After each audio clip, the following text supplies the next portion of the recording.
এরপরে আসেন দেখেন ব্যক্তি জীবন থেকে হালাল রিজিকটা উঠে যাচ্ছে, খেয়াল করেন নাই? এখন মানুষ রিজিকের ক্ষেত্রে হালাল হারামের পরোয়া করে না। যেই দিক থেকে টাকা আসুক, হারাম হোক আর হালাল হোক, এখানে সুদ থাক আর ঘুষ থাক আর জেনা থাক আর আপনার দুর্নীতি থাক, কি থাক, মানুষ চিন্তা করে যে পেটটা বাঁচলেই বাপের নাম, তাই না? যেভাবে হোক রিজিক আসলেই হইল। মানুষের সম্পদ আত্মসাৎ করতে বুক কাঁপে না, খেয়াল করে দেখবেন। সুদ খাইতে বুক কাঁপে না, ঘুষ নিতে বুক কাঁপে না, অন্যের সম্পদ লুটে পুটে খাইতে, ছিনতাই করতে, চুরি করতে বুক কাঁপে না। তাহলে আমরা এখন হালাল হারামের কোনো মূলনীতি মেনে চলি? আল্লাহ পাক আমাদেরকে বোঝার তৌফিক দান করুন যে হারাম রিজিক যদি আপনার আমল নামায় থাকে, রিজিকটা আপনার পেটে যায়, সেই রিজিক দিয়ে ইবাদত কবুল হবে না, এর উপর কোনো কথা নাই।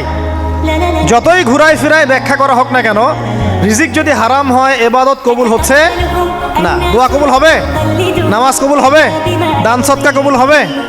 তাহলে ব্যক্তি জীবনে ইবাদত কবুল করানোর জন্যে হারাম রিজিক ত্যাগ করার দরকার আছে না ভাই, নাকি নাই? তাহলে এখন থেকে আমরা হালাল খাবো না হারাম খাবো? যদি আপনি অন্যের সম্পদ নিয়ে থাকেন, আজকেই পরিশোধ করে দিবেন। যদি কারো সম্পদ আত্মসাৎ করে থাকেন, দিয়ে দিবেন। যদি ঘুষ নিয়ে থাকেন, ফেরত দিবেন।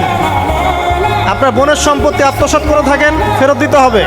রিজিক যতক্ষণ পর্যন্ত হালাল হচ্ছে না, ততক্ষণ পর্যন্ত ইবাদত কবুল হচ্ছে না। আল্লাহ পাক আমাদের সবাইকে বোঝার তৌফিক দান করুন, আমিন।